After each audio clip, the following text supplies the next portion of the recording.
Voilà, si vous êtes prêts, on va recommencer.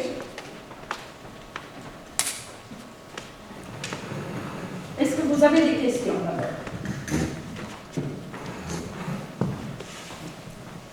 Pas de questions, tout va bien.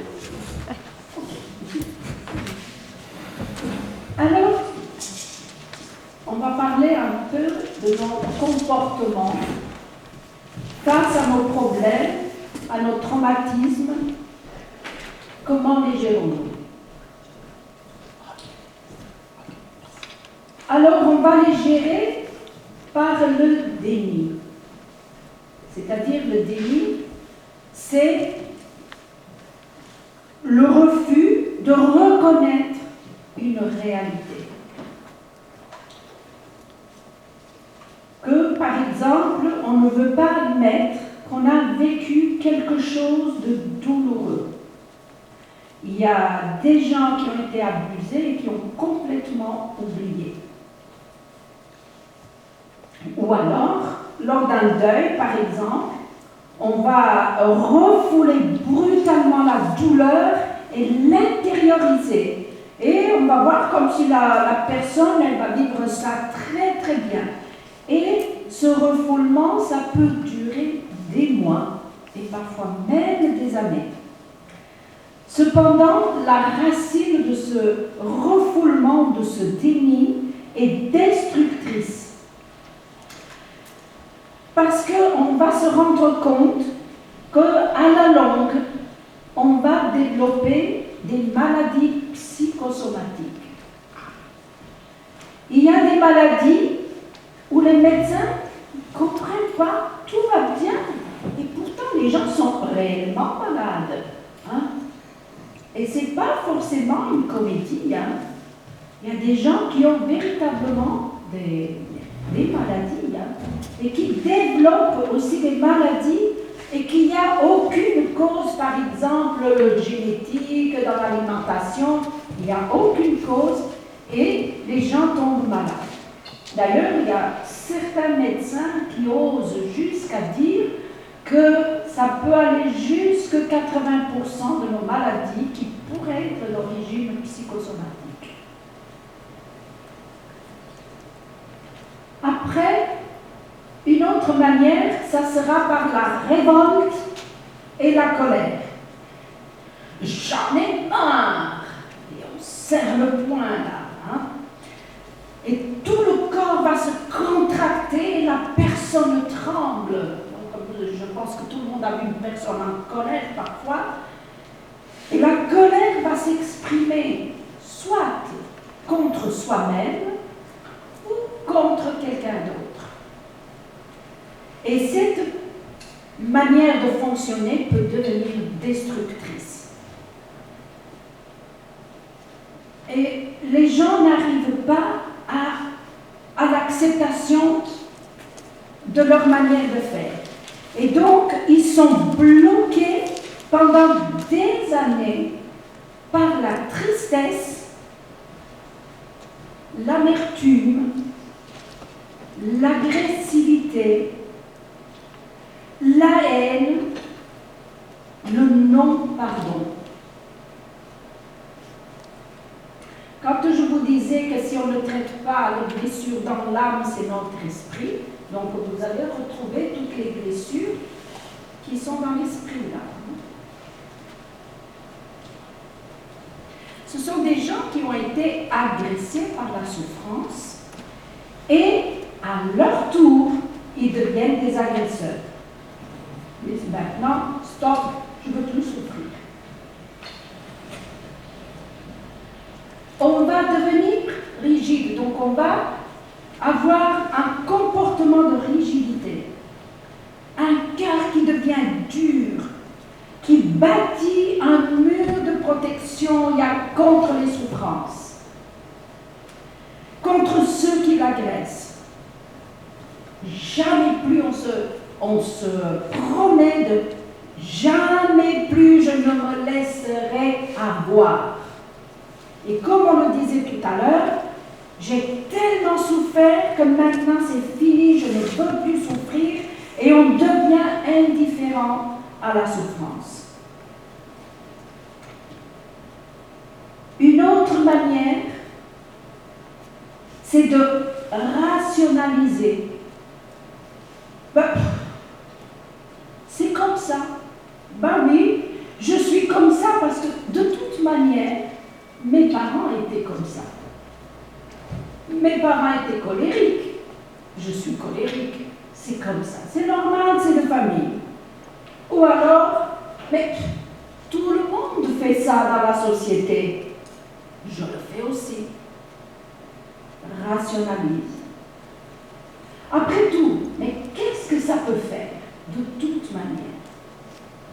Même si je m'autodétruis, je ne fais que du mal à personne. Hein. Ce n'est pas grave, ça c'est la vie. Vous voyez tous les raisonnements qu'on peut avoir. Après, il y a une manière aussi de tout spiritualiser. Je dirais la super spiritualisation. Ah, mais ça sonne bien quand on entend ça. Oh, Dieu sait tout. Dieu sait que je suis comme ça. Dieu sait que je me mets en colère facilement. Dieu le sait. Il me changera au bon moment. Le Saint-Esprit est tout-puissant et un jour, il fera son œuvre dans ma vie. Moi, j'attends.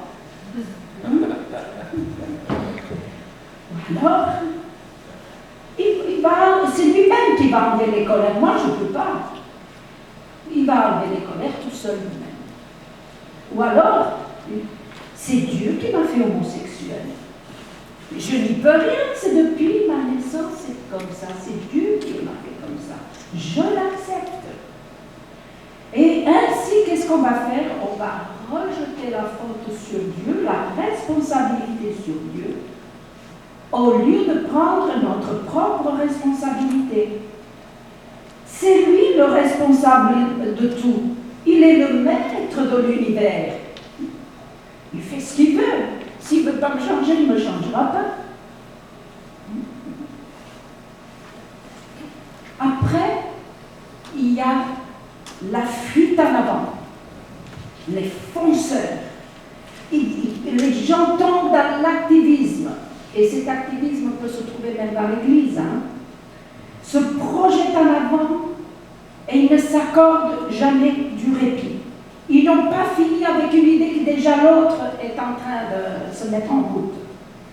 Ils deviennent des fonceurs et super actifs.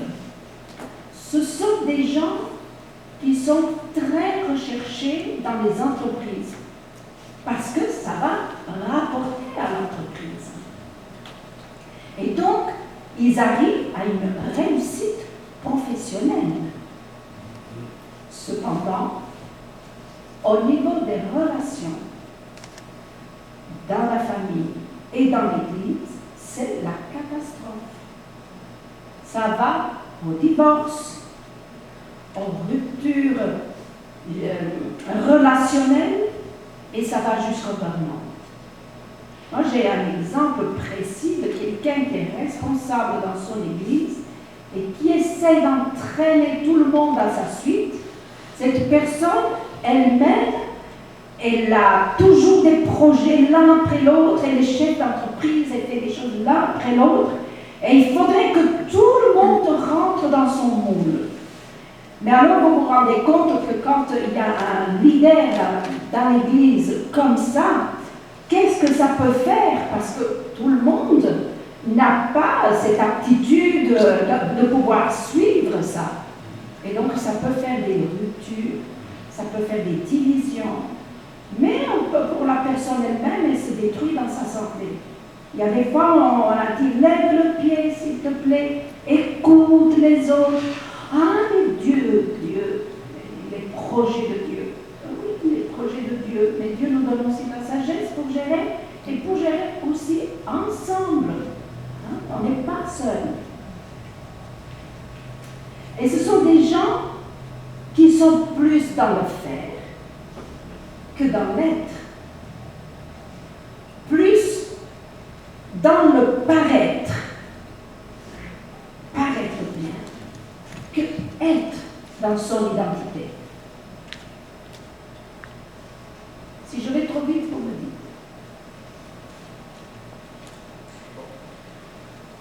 Le désespoir. On n'arrive plus à se battre.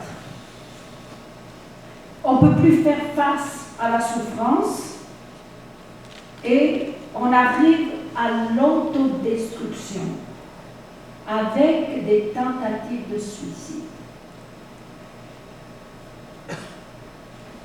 On perd toute ressource intérieure et on n'arrive plus à lutter.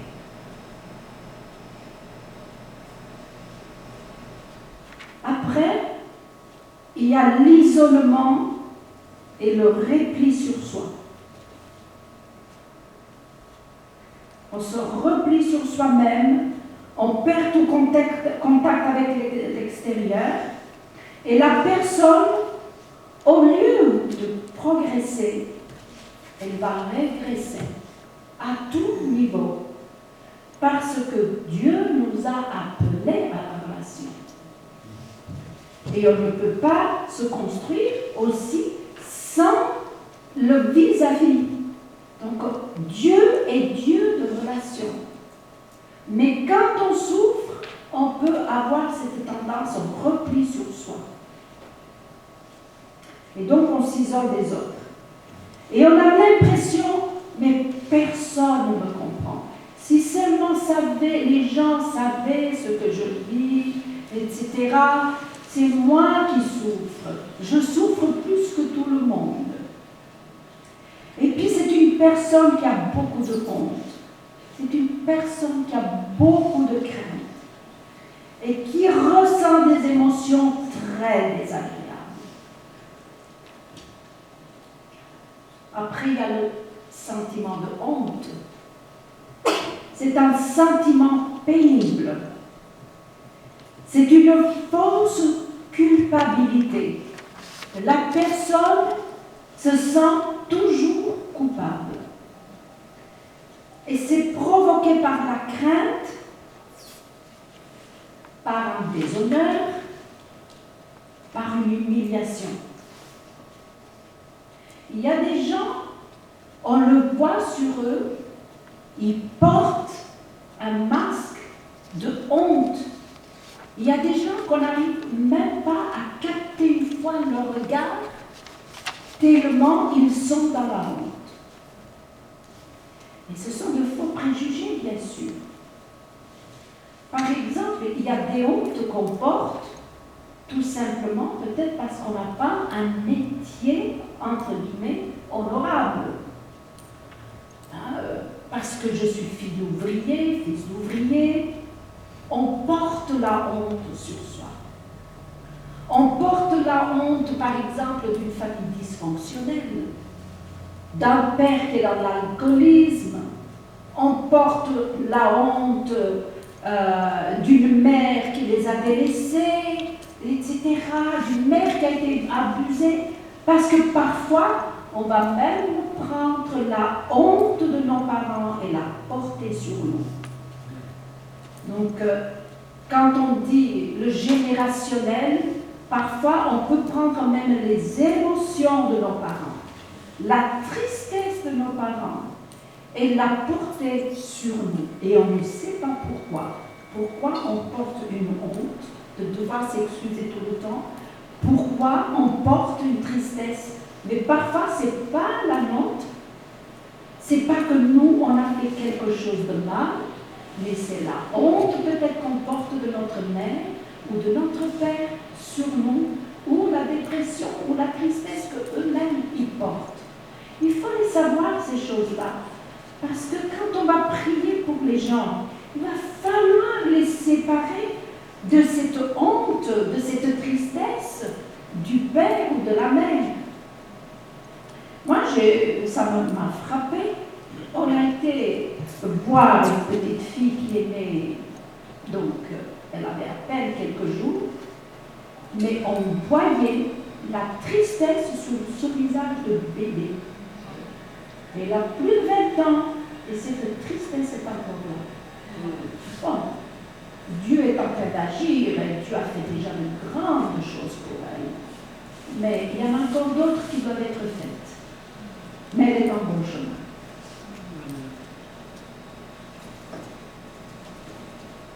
Ou alors peut-être aussi quand on a un handicap. On se sent honteux parce qu'on a un handicap. Ou peut-être parce que justement, on n'est pas au niveau intellectuel de quelqu'un d'autre. Et on ressent la frustration et on ressent la honte. Et donc on refoule tout ça. Et on est troublé, on a peur, et on a peur du rejet des autres.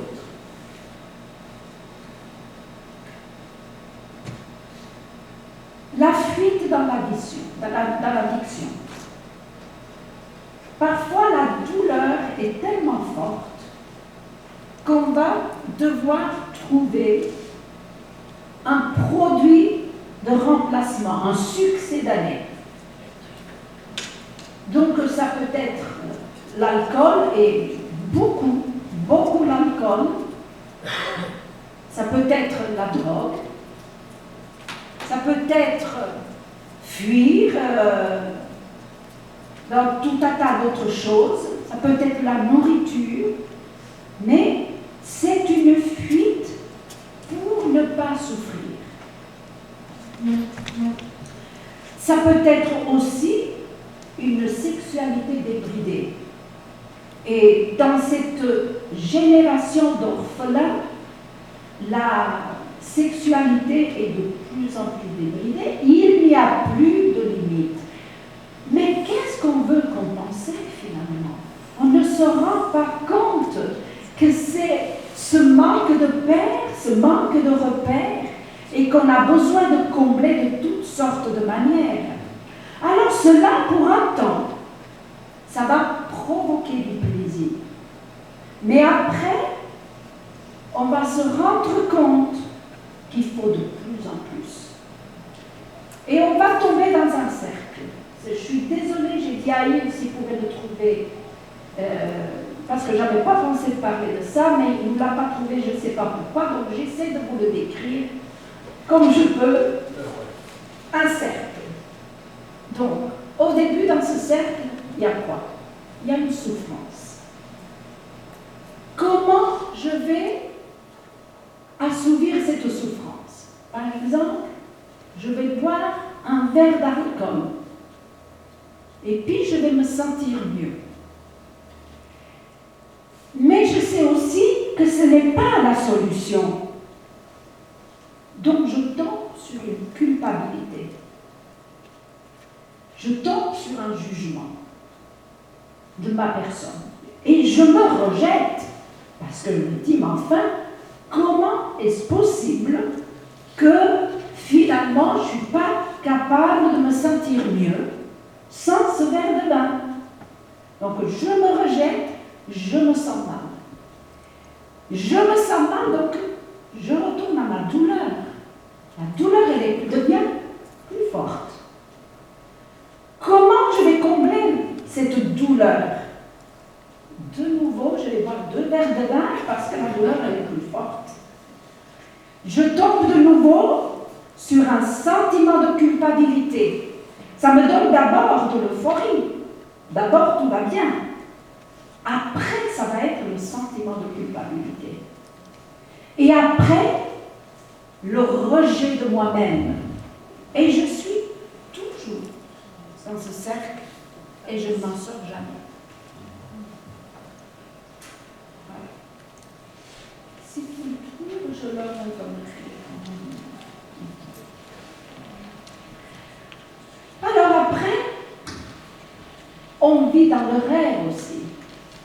Il y a des gens qui se projettent toujours en avant. Je connais quelqu'un qui n'a même pas de travail, mais qui a déjà fabriqué un château en Espagne, comme on dit.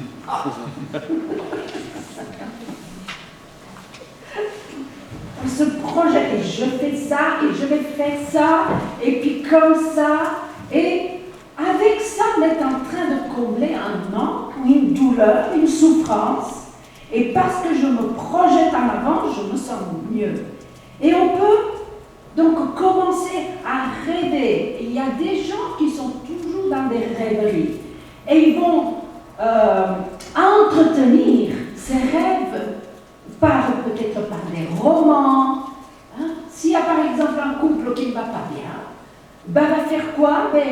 L'homme ou la femme vont tomber dans ces rêveries de voir des films d'amour, des romans, lire des romans, toutes sortes de choses, et dans cet irréel, se sentir bien dans cet irréel. Mais tôt ou tard, la réalité nous rattrape. Les bandes dessinées, et on va aller jusqu'à l'obsession.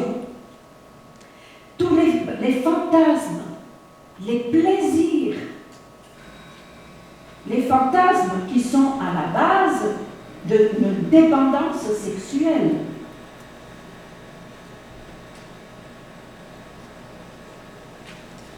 Donc, comme on l'a dit, si la personne n'est pas complète, elle va augmenter la dose d'alcool, la dose de sexualité, la dose de tout pour se sentir bien. Après, il y a l'état de victime. C'est jamais de sa faute, c'est toujours la faute de l'autre. On a besoin de s'ériger en victime, se poser en victime. Les autres lui font du mal, les autres l'ignorent, les autres ne prennent pas en considération sa souffrance, ne prennent pas en considération ce qu'il a dit, ce qu'il a pensé. Les autres sont responsables de ce qui peut se passer dans sa vie, le bien-être de sa famille, de ses enfants, tout. Et c'est une manière de manipuler les autres. Mais quelque part de dire, je suis là, je souffre, occupez-vous de moi. Parce que si on ne s'occupe pas de lui ou d'elle, alors on a l'impression qu'on va s'occuper plus des autres. Et c'est malsain ça, parce que c'est sûr qu'il y a un temps où Dieu nous dit de faire attention à la personne qui est en souffrance, qui a été victime d'abus sexuels, qui a été victime de tout un tas d'autres choses. C'est vrai ça, et on doit faire attention et apporter les soins nécessaires. Mais quand c'est un état de victime, ça veut dire que la personne reste coincée là. On aura beau à faire attention à elle tout le temps, jamais rien ne va se passer dans sa vie et jamais elle sera satisfaite parce que ça ne sera jamais suffisant. Or, chacun de nous sommes aussi limités. Je sais qu'il y a des gens qui ont fait des crises parce qu'à un moment donné, ils ont vu qu'on s'occupait d'une personne en souffrance, on dit « Ah, mais tu t'occupes d'elle, et puis moi, tu m'as laissé de côté. » C'est pas le fait qu'on veut laisser quelqu'un de côté. Dieu nous appelle aussi à la maturité, et je pense qu'après, je vais donner tout le monde par rapport à tout ça. Bien. Donc, les autres sont responsables de la misère qu'ils vivent. Et alors, dans cet état de victime, on va transférer, donc c'est le transfert, on va transférer et on va choisir d'être le bouc émissaire. C'est celui, soi-disant, entre guillemets, qu'on va considérer le plus mauvais. Eh bien voilà. Et voilà. Et il n'y a personne qui m'aime. Et voilà. Et je fais avec tout ce que le bien que je peux faire, il n'y a personne qui m'aime. Alors, aussi, comment on va transférer sur l'autre? On va choisir une personne. Et ici, je ne dis pas que ça se passe ici, moi je ne connais personne ici, donc je me sens libre de parler comme ça. Et donc je ne sais pas ce que vous vivez, et je préfère ne pas le savoir. Et comme ça, si vous êtes interpellé parce que je suis en train de dire, mais tant mieux, je ne sais pas ce qui se passe ici. Mais en tout cas, nous, on le vit en Belgique comme ça. Donc il y a des gens, par exemple, qui vont tout miser sur le pasteur. Et ils vont l'idéaliser. Ils vont le prendre comme référence. Parce que, bien sûr, ils ont besoin de ce père. Et puis, ils vont l'idéaliser et ils vont dire c'est le meilleur pasteur. Enfin, j'ai trouvé le pasteur et l'église idéale. Puis il suffit que peut-être le pasteur s'occupe de quelqu'un d'autre, il arrive quelque chose, et va passer plus de temps avec l'autre personne. C'est le plus mauvais pasteur. Il tombe du piédestal, et il n'y a pas pire que lui. Cette église ne fait jamais attention aux gens, ils sont en clan, et on ne me considère pas, et on transfère sur l'autre, comme ça. Mais c'est clair que le pasteur est là, mais il est là pour tout le monde. Et comme je disais, mais il y a des temps pour soigner une brebis, après il y a des temps pour en soigner l'autre, mais ce n'est pas qu'on va soigner la même brebis tout le temps. Bien sûr que non. Donc, on va soit idéaliser une église, un pasteur, soit le démolir. Et ce sont des gens qui vont aller d'église en église. Ce sont des gens qui vont aller de droite et de gauche sans jamais se fixer, parce qu'ils ne trouvent jamais l'idéal. Ils le trouvent au début et puis ne le trouvent plus. Ou alors aussi, ce sont des gens qui même ne trouvent jamais de satisfaction dans leur travail et ils vont passer de travail en travail et ils ne trouveront jamais le patron idéal. Bizarre. Transfert. Alors, je sais qu'on a besoin de s'épanouir, que ce soit dans l'église, que ce soit dans le monde du travail, bien entendu. Mais ce sont des sonnettes d'alarme. Comment ça se fait que dans les églises, il y a toujours des courants d'air comme ça et qu'on n'arrive pas à se fixer? Comment ça se fait que certains doivent aller de travail en travail sans jamais trouver le travail qui lui satisfait? Étrange.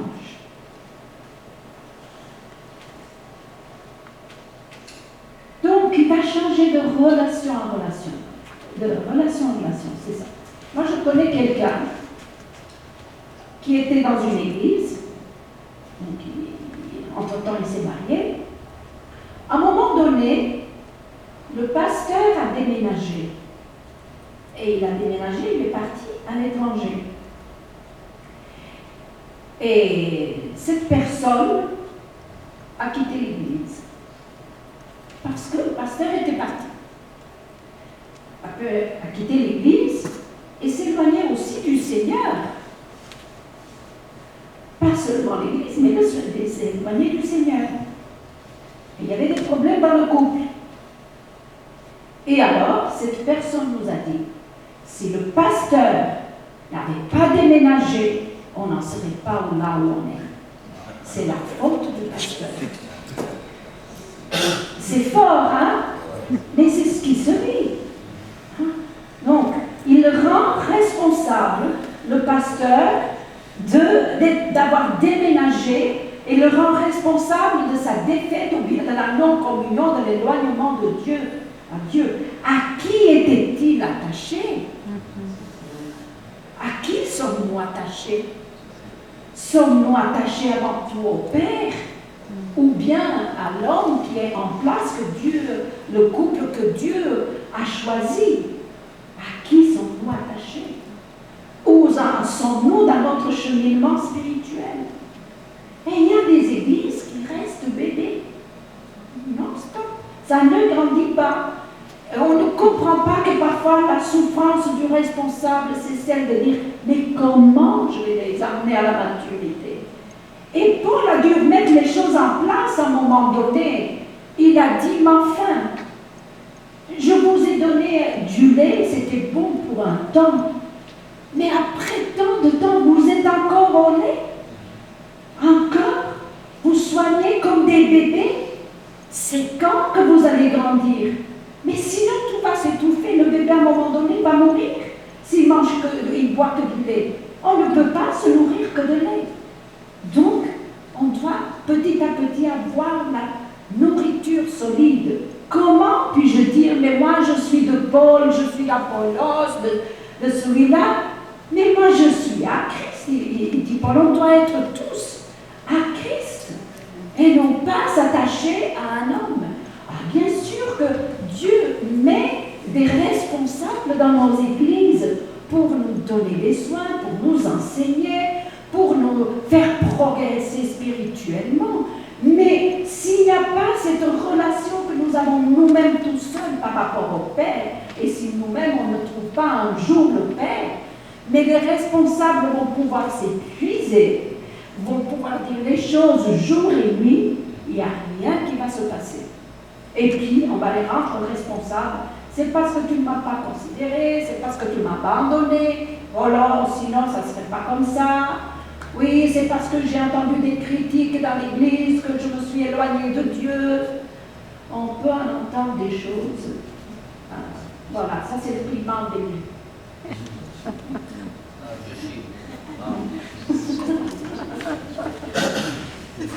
Puisque je vous vois sourire, peut-être. Éventuellement. Alors après, il y a l'idéalisation, c'est-à-dire on va adopter soit une doctrine, une nouvelle pensée qui vient, on doit faire ça, on va s'approcher de Dieu de telle manière, si on ne le fait pas de cette manière, eh ben, il n'y aura pas de résultat. Et on y tient tellement à cette idée qu'il n'y a plus que ça, c'est idéalisé. Bon, aujourd'hui, il y a toutes sortes de courants, il faut le dire, hein, et qu'on a besoin de revenir à la parole de Dieu parce que si on n'est pas affermi dans la foi et dans la parole de Dieu, on va prendre tout comme des vérités, quand ça ne l'est pas. Donc, on va idéaliser une idée. Ah, la nouvelle Église qui vient de se lever, et avec une nouvelle idée. Et donc, on va adhérer à ça, on va la faire nôtre, et ça devient notre cheval de bataille. On va idéaliser cette idée, c'est la nôtre qui va compter. D'ailleurs, les kamikazes, qu'est-ce qu'ils font? C'est ça, c'est une idée, hein? Il y a Allah et les autres, mais il va mourir. C'est ça. Donc il n'y a que ça qui compte. Dieu est vérité. Dieu est amour. Dieu est patience. Et Dieu est en mouvement. Parce qu'une idée est fixe. Dieu est en mouvement. Et Dieu veut que son peuple soit en mouvement. Et il va nous entraîner dans son mouvement si on se laisse travailler. Alors, comme ça, on va pouvoir vivre. Oh, sinon, ce n'est pas la vie. C'est statique, c'est religieux, c'est dur. C'est pas Dieu, ça. Et après, il y a la démission. On n'ose plus affronter nos problèmes, on ne veut plus. Par exemple, un mari va dire à sa femme, tu t'occupes de tout, je démissionne. Et on laisse la responsabilité à l'autre. Et après, bien sûr, il y a l'autodestruction qui va nous amener jusqu'au suicide. Boire à l'extrême, se nourrir mal. Et je sais qu'il y a des gens, par exemple, qui vont se nourrir que de gâteaux, tout ça. Est-ce qu'on s'autodétruit? Voilà. Donc, je vois qu'il est midi et quart. Est-ce que vous avez... Le cycle de la dépendance, c'est très bien, mais qui peut prendre ça? Oui. Ok. Et puis la codépendance aussi. Oui. Est-ce que vous avez des questions? Ça va? Ça répond? On se reconnaît tous en quelque part. On se reconnaît tous quelque part? Parfois tous une place.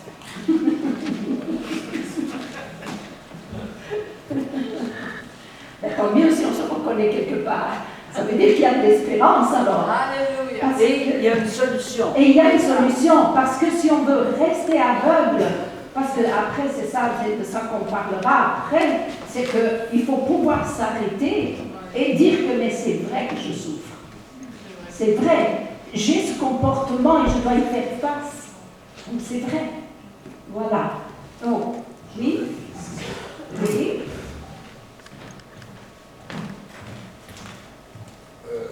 Quelqu'un, par exemple, qui vit soit une séparation, ou la perte d'un être cher, ou vraiment un traumatisme, il n'arrive plus à sortir d'un état où il est toujours en deuil après plusieurs années. Oui. Ça se voit souvent.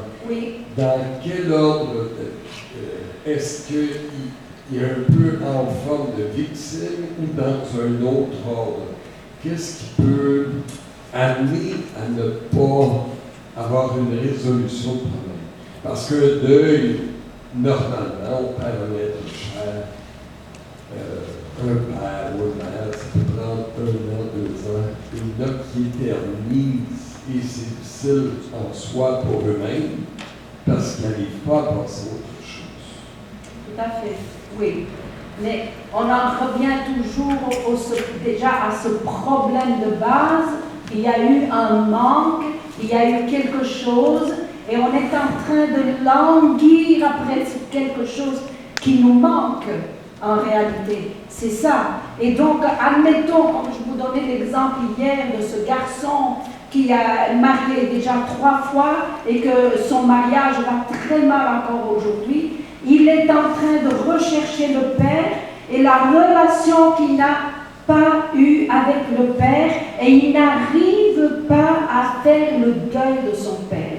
Donc, après 3 ans, ce garçon, alors qu'il ne voyait pas son père avant et qu'il ne voulait même pas le voir, maintenant il est en quête de ce père qu'il n'aura plus jamais. Et donc ça veut dire qu'il est tout le temps en deuil. Et il y a des gens qui restent en deuil toute leur vie. Parce que la présence du Père, personne et rien d'autre ne pourra la combler.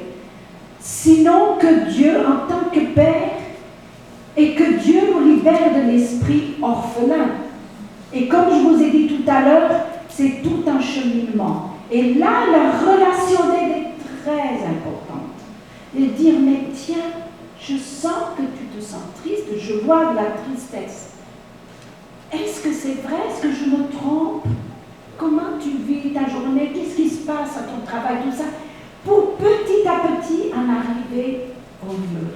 Et suivant comment on va poser des questions, ça peut quand même aller vite, aller avec l'expérience, aller au mieux du problème. Et puis se rendre compte, mais oui, mon père me manque véritablement. Il était méchant, mais il me manque. Parce que la paternité, on en a besoin tous. On ne peut pas se dire, moi je me résigne, maintenant je suis un homme, je suis une femme, j'ai pas eu de père, je vis comme ça, parce que sinon on va tomber justement dans cette manière de se comporter. Ici, je vous en ai donné quelques-unes. Donc, on doit revenir à l'essentiel. De quoi tu as manqué? Et amener la personne à faire le deuil de ce qu'elle n'aura jamais par rapport au père physique. Et donc, l'amener à des étapes, parce que le deuil a plusieurs étapes.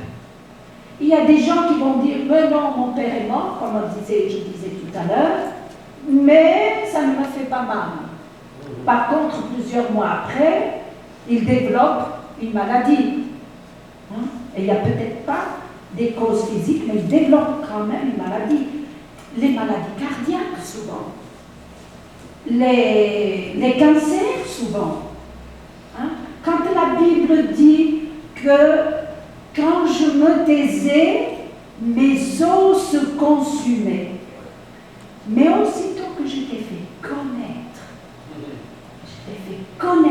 donc ça veut dire qu'on doit pouvoir commencer à apprendre, à exposer la souffrance. C'était quoi cet aiguillon? C'était c'était le manque du père là? Est-ce que c'était le fait que tu t'es pas senti considéré? C'était quoi les lions? Et quand on a trouvé qu'on allait, alors on commence à respirer. Merci. Et tu m'as donné la joie de ta présence. Amen. Voilà. Donc, je ne sais pas si je peux donner peut-être quelques étapes du deuil, éventuellement, et puis on en arrêtera là. Ouais. Ok. Donc, dans les deuils, il y a quoi? Donc, on a dit, il y a le déni. Le déni de la souffrance, je me barricade et je fais comme si je ne l'ai pas vécu. Et d'ailleurs, quand il y a quelqu'un qui meurt, qu'est-ce qui va se passer? On est tellement pris par tout ce qui est des obsèques, tout ça, on ne ressent rien du tout. Et cette étape peut durer quelque temps. À un moment donné, tout à coup, on commence à réaliser. Si la relation était bonne, on va commencer à rentrer dedans. Sinon, on va continuer dans notre déni parce que la relation avec le père n'était pas la bonne. Et donc, on essaie de refouler encore plus loin. Et donc, on reste dans ce deuil. Mais avec la relation d'aide, et qu'on va dire, mais enfin, tu dis, ton père ne t'a pas manqué. C'est pas l'être humain, il n'a pas été conçu de cette manière pour être sans père, pour être sans repère. N'oublions pas que notre ADN vient quand même de nos parents.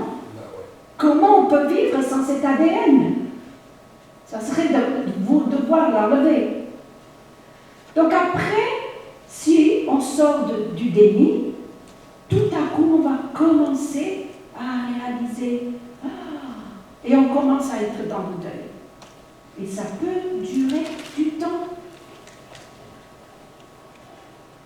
Après, petit à petit, on va se rendre compte de tout ce qu'on a manqué. Et là, la personne peut tomber dans la dépression. Et cette dépression, si elle n'est pas comprise, que c'est par rapport fixé par rapport au deuil, eh bien, ça va être destructrice et qu'effectivement, les médicaments ne seront pas suffisants.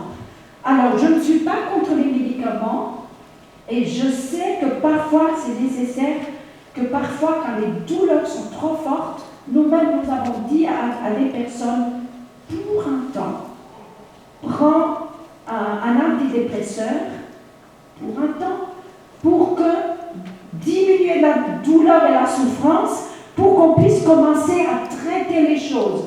Parce que sinon, si on ne traite pas ça, la personne peut décompenser parce que la douleur étant trop forte, on arrive à une décompensation, c'est-à-dire à une coupure de notre personnalité. Donc attention aussi donc avec la dépression et comment on s'y prend avec les gens. Après cette dépression, si la personne elle est bien suivie, elle va arriver dans un état d'acceptation, de se dire, ok, mon père est véritablement parti. Mon père, même s'il est là, ne sera jamais capable de me donner ce dont j'ai besoin. Bien sûr, ce que j'ai oublié de dire, c'est qu'aussi il y a l'état de la colère quand quelqu'un meurt, donc il faut le mettre même un peu avant, de dire pourquoi tu m'as quitté? Pourquoi? Mais cette colère, c'est la souffrance parce que tu aurais dû être là pour me consoler et tu n'y es plus et maintenant je ne le fais pas. Et donc, ça peut amener dans un état de colère.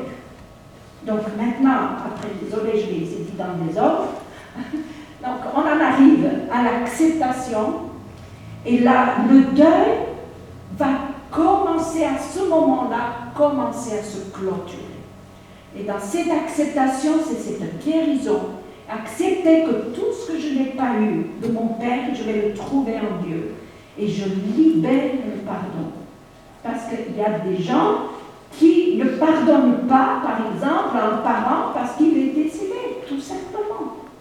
Et donc, il va pouvoir pardonner à ce parent, soit parce qu'il a été injuste, ou parce qu'il est décédé, parce qu'il est malade et qu'il ne peut pas donner.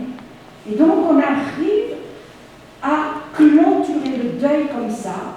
Et à partir de là, alors le deuil clôturé, on va pouvoir commencer une autre vie. Voilà. Est-ce que c'est assez clair? Oui. Merci beaucoup. Voilà. Alors on va s'arrêter là. Très beau cheminement. On va faire une pause et puis on va reprendre. Ça va? Alors, Est-ce qu'on reprend à 1h15 ou 1h30?